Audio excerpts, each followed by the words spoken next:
What's up, everybody? Dave from Quarter Flips here. Today we are going to talk about some DVD sales. Then I'm going to show you some packaging stuff, the way I pack and ship some things. We're going to get a bunch of stuff put together, and then we're going to get that out the door to the post office.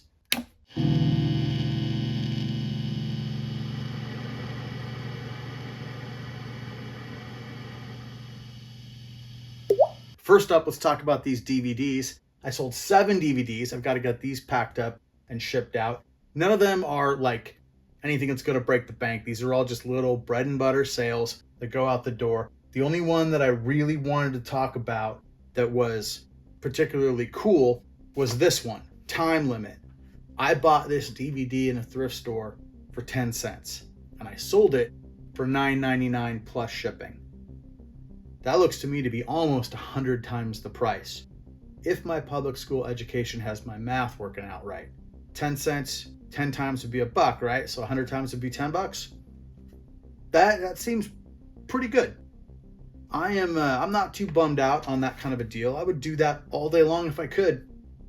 If I could find more 10-cent DVDs, that would really be the trick. But there's only so many places you can find those. Now, quarter DVDs, I do find those a little more often. And a while back, I was talking about a DVD that I found at a garage sale for 50 cents.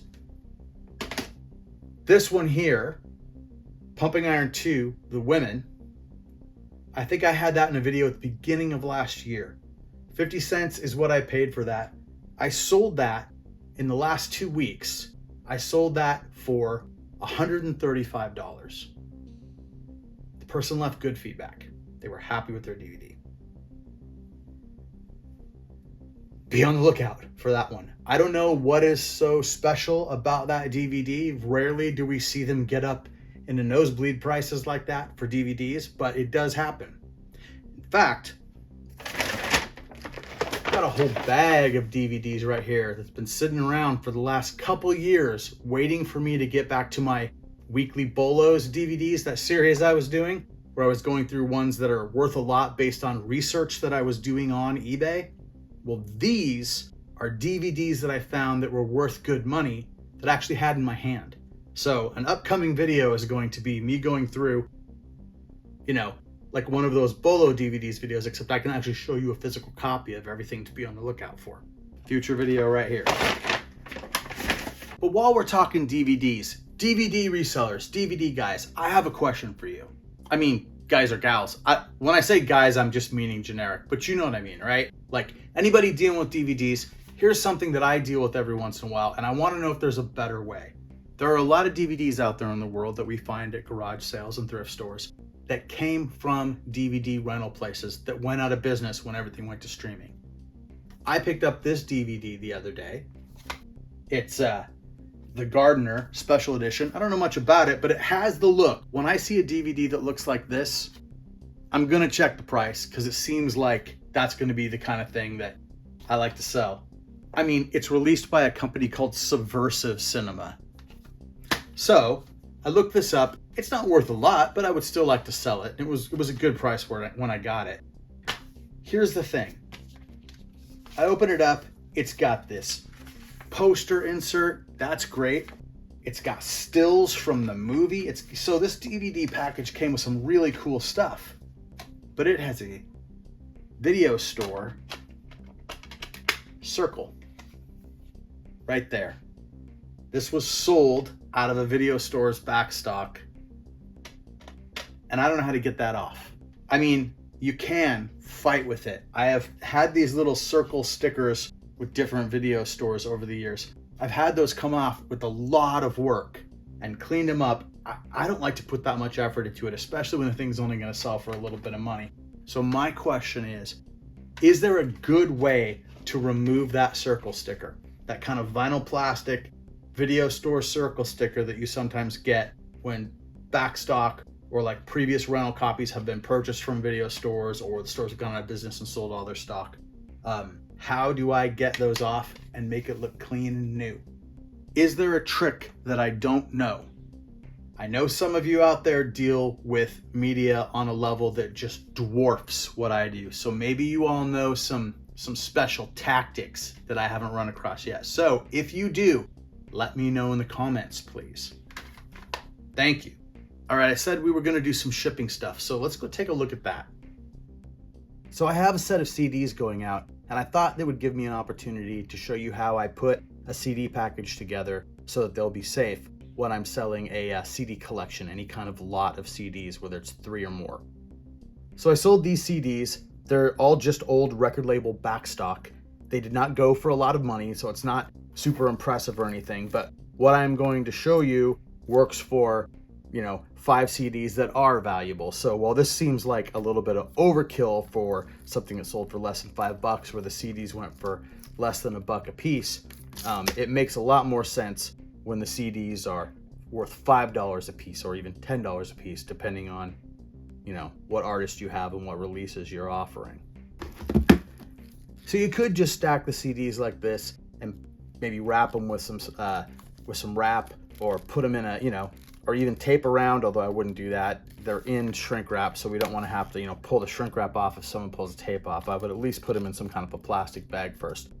But you could ship it like this, and most of the time, 99 times out of 100, they'd get there just fine. CDs can absolutely ship together. I mean, when you get the boxes of CDs, when you've actually had multiple CDs made, they come in boxes like that and they ship just fine usually. But when I'm selling stuff like this and it's going to ship in one small package through the postal service to a person who bought something off of eBay, I want it to get there perfectly.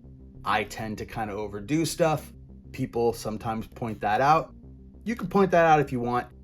This video isn't for you if that's the case, but some people have questions about how I do this. Some people want to feel their stuff is going out safely, and some people like to overdo it the way I do. So we're going to show that process. Bubble wrap. We need bubble wrap. I've got a buddy that gets me bubble wrap. I get all kinds of these sheets of bubble wrap. It's actually just 2 squares perforated right there in the middle, but this works real well. Now I could just kind of roll the CDs in the bubble wrap like this, but it would take an awful lot of bubble wrap to do that, and it's not ideal. The best way I have found to do this is to cut the bubble wrap into strips like this. These are very, very useful. I'm only gonna need one, so I've got this one for another set of CDs later.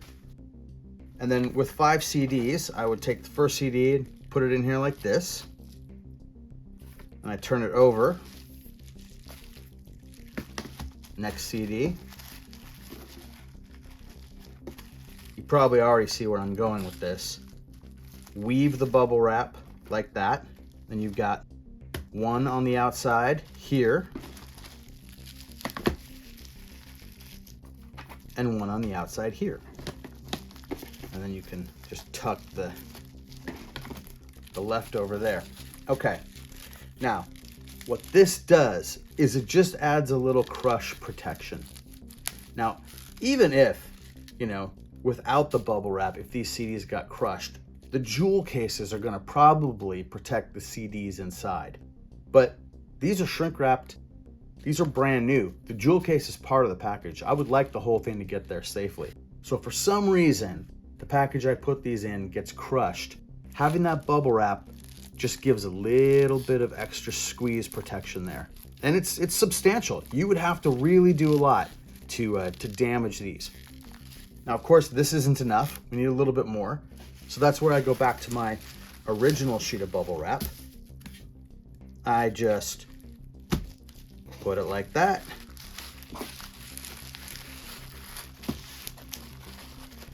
Wrap the bubble wrap around. Get some tape.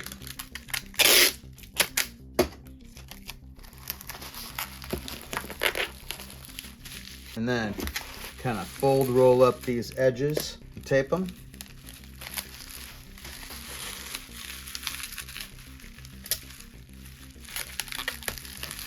And there you go. Now, you put that inside of a box with some packing peanuts if you wanted to. You can actually just fold cardboard around it and have it so that there's just top cardboard edge here, bottom cardboard edge here. Cut out some slips to put the sides in, but you make yourself your own box if you want to. A lot of ways that can go. I mean, I guess technically you could even put this in a manila envelope and just fold it around and tape it, and you've kind of made yourself like your own deluxe bubble mailer that way. This is a good way, a safe way, a way you can feel confident about sending CDs in the mail. If you're selling them on eBay or any other platform, this is a good way. And like I've said in a lot of videos before, sometimes it's not really the reality of what's likely to happen to the item you're sending in the mail. It's more about the experience of the person receiving the package on the other end. When someone gets the thing that they bought, they paid the money for the shipping, they've paid their good money for this thing, and they see you've taken this kind of care, and it doesn't take any real time, but you see you've taken this kind of care, they're more likely to be happier with their purchase, they're more likely to give you good feedback, and then everybody's happy. So I hope that was helpful. I'm gonna get this in a box and get it sent out. Here's what that box of CDs looks like when it's all packed up and ready to go. When you see me shipping these boxes of CD lots, now you know what they're gonna look like on the inside with all that bubble wrap. Also going out today, I've got this pack of 2 CDs, Discogs sale. This was a really nice sale, $39.99 CD, and then someone added on a $3.99 CD, which is a good reason to have those cheaper CDs around. Someone's buying something, they're paying the shipping already, they might just add that on.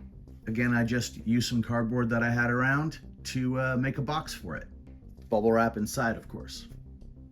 Okay, that's it for today. That's all I've got. I'm gonna spare you the trip to the post office. You don't need to see me going to the post office in every one of these videos. You already understand. I just go to a post office and drop off packages basically every day. That's part of my routine. But we'll come back and we'll do some more DVD videos. We can see what kind of treasures I have in here. And I've got a bunch of other stuff. I've got some old videos that I filmed that I never got finished. Those are in the pipeline. I was gonna do this whole series of shorts, but I don't like the way they turn out. So instead, I'm gonna take all that footage and make that into one of these long form videos. And that'll be good. All the stuff I bought over the last year and a half or so for those short videos is still just sitting in a box. I don't have it listed because I was waiting to use it for the videos. And I don't like the way the shorts turn out. If you go to my shorts, I only got a few shorts up on this channel. If you look at the most recent one, that's what I was going for. It's called Thrift Shop Quick Stop. And no one really watched it. And that's fine. I don't have fun with that format. I'd rather do them like this. So yeah, we'll combine all of those, what were going to be shorts videos into one. And that'll be coming up, I don't know, maybe in the next couple days. And that'll give me a lot of listing work to do. So we'll cover some of that too. All right. Thank you for watching. Please like and subscribe, and I will see you soon.